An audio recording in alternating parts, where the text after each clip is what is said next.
Bonjour, dans cette vidéo, un extrait du travail des étudiants de la promo 2024-2025 du master M2 AEP Approche écologique du paysage.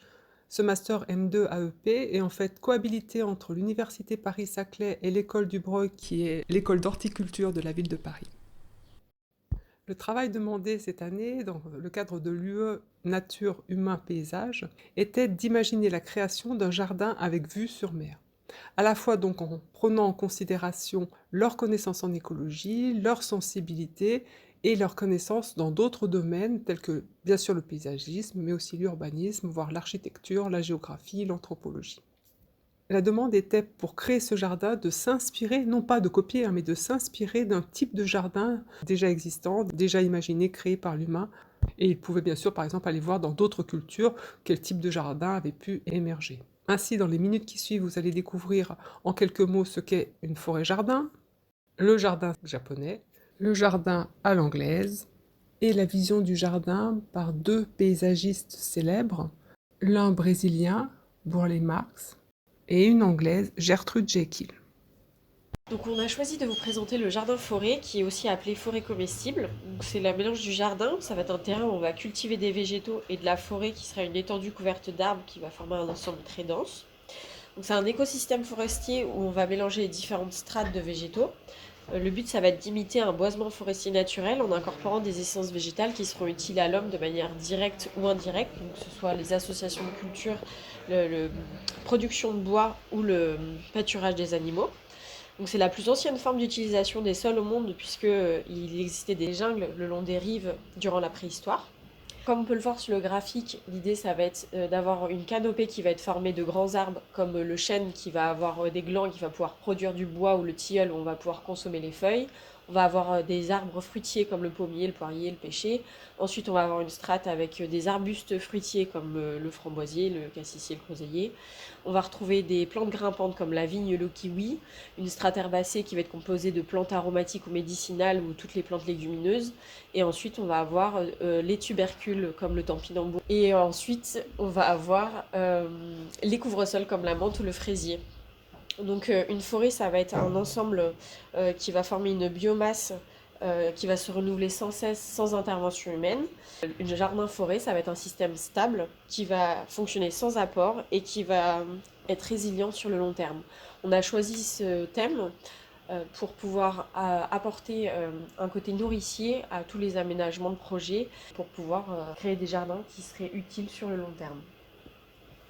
Nous, on souhaite aménager un jardin sur la côte de Landrelec en Bretagne. Le sujet de ce jardin, c'est la côte, comme interface à la fois sensible et écologique entre terre et mer. Pour donner à sentir cette interface, nous nous inspirons de la tradition du jardin japonais. L'une des forces du jardin japonais à nos yeux, c'est son épure et son abstraction. Sous le foisonnement des apparences, le jardin japonais fait ressortir les qualités élémentaires, l'eau, la pierre et le végétal, et donne à voir leur imbrication. Par un travail subtil de composition, il crée des effets de contraste et des jeux de résonance qui permettent d'évoquer la diversité du macrocosme dans les limites du jardin. Le jardin japonais se caractérise par la notion de paysage emprunté, en dissimulant subtilement les limites du jardin et en ouvrant des perspectives sur des éléments lointains. Le grand paysage se retrouve capturé dans les scènes du jardin. Appliqué à notre projet, ce principe de composition nous permettrait d'étirer indéfiniment le jardin à la fois vers le large et vers l'intérieur des terres. Les jardins anglais sont nés au XVIIIe siècle sous l'influence des philosophes et des artistes et ils souhaitaient évoquer un retour à la nature sauvage et poétique. Et c'est en 1770 qu'ils commencent à se répandre en Europe, notamment avec Marie-Antoinette qui a fait un jardin à Versailles à l'anglaise. Et pendant la Révolution, il représentait un signe d'émancipation. Ça a pour vocation d'évoquer un peu un tableau avec divers équilibres et formes.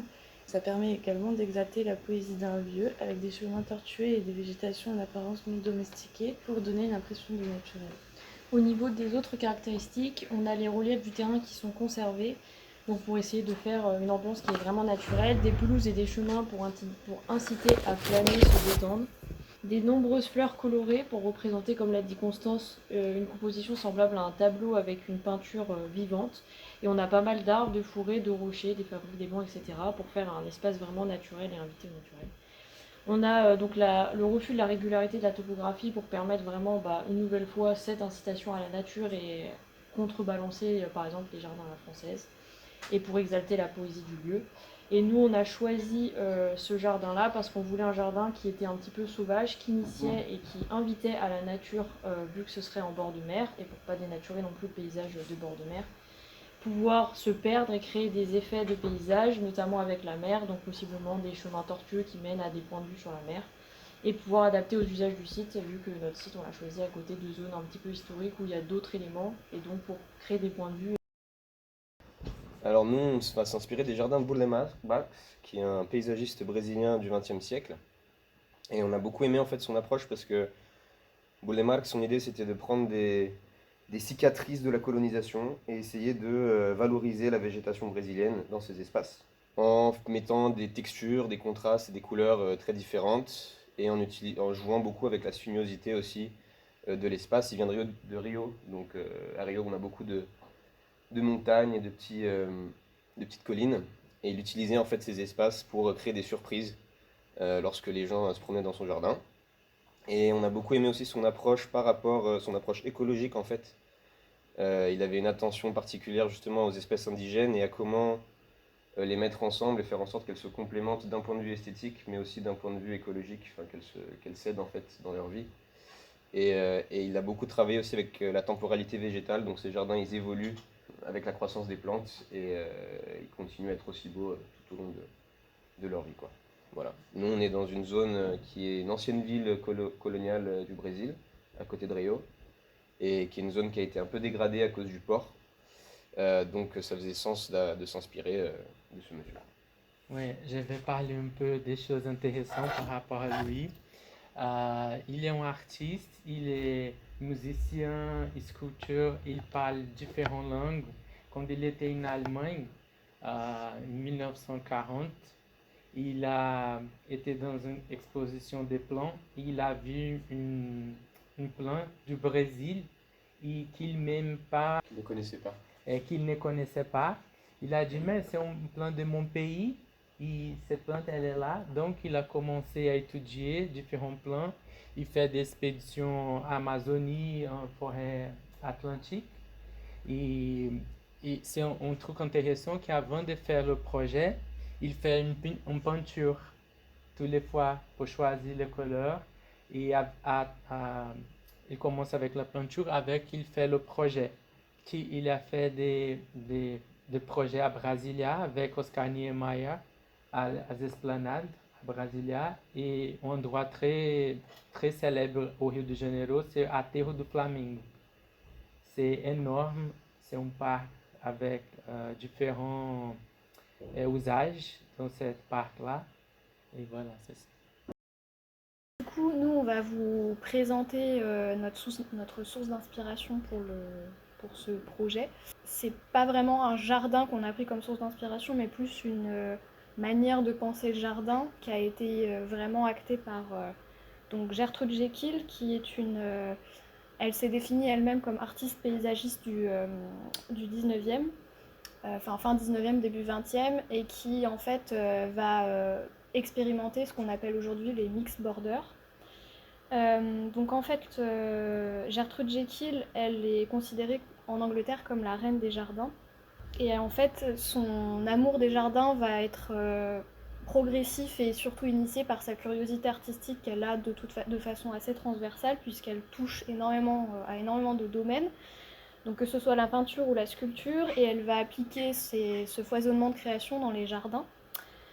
En fait, cette idéologie de mix border et de côté un petit peu fouillis et de profusion de couleurs, comme on peut voir sur les exemples qu'on vous a mis, c'est un peu une réponse au systématisme et à la construction toujours de la même manière du mouvement industriel où en fait tout était très normé et très calculé.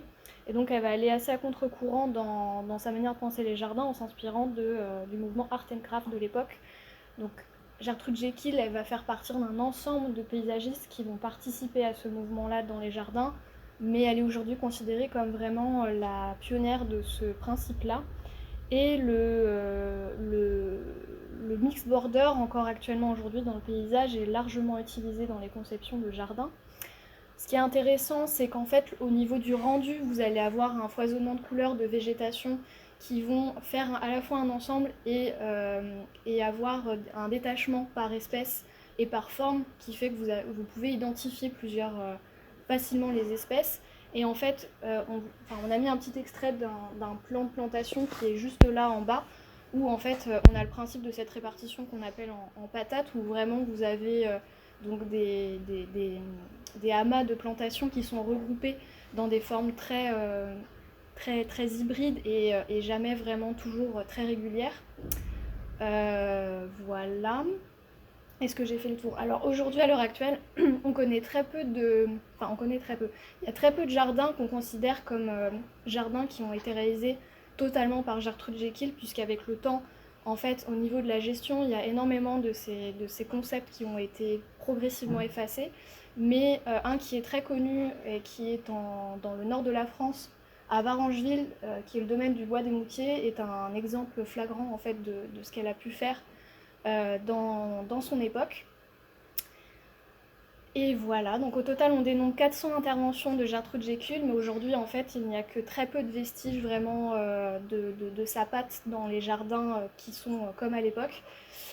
Et on veut s'inspirer de sa manière de faire déjà, puisque effectivement au niveau géographique, on est aussi dans le nord de la France, et elle a beaucoup influencé les jardins du nord de la France, donc ça serait une réponse un petit peu d'influence. Et aussi parce que au vu du sujet de notre jardin à nous, donc qui est le jardin suspendu du Havre, qui a une forte résonance botanique et horticole, puisque c'était un jardin botanique à la base, on voudrait réappliquer ce type d'aménagement pour mettre en valeur l'aspect botanique du jardin. On a choisi aussi Gertrude Jekyll parce que c'était une femme paysagiste à une époque où on n'a pas beaucoup d'autres noms féminins dans le paysage. Elle s'est emparée d'un domaine qui était quand même à cette époque-là quasiment exclusivement masculin, donc ça nous a aussi inspirés.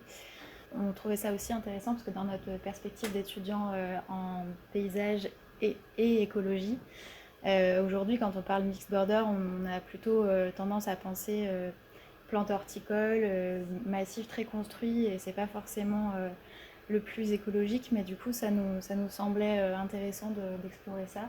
Et ce contraste aussi entre quelque chose de faussement fouillis en fait et très construit, et une nature qui elle est naturellement en désordre. Donc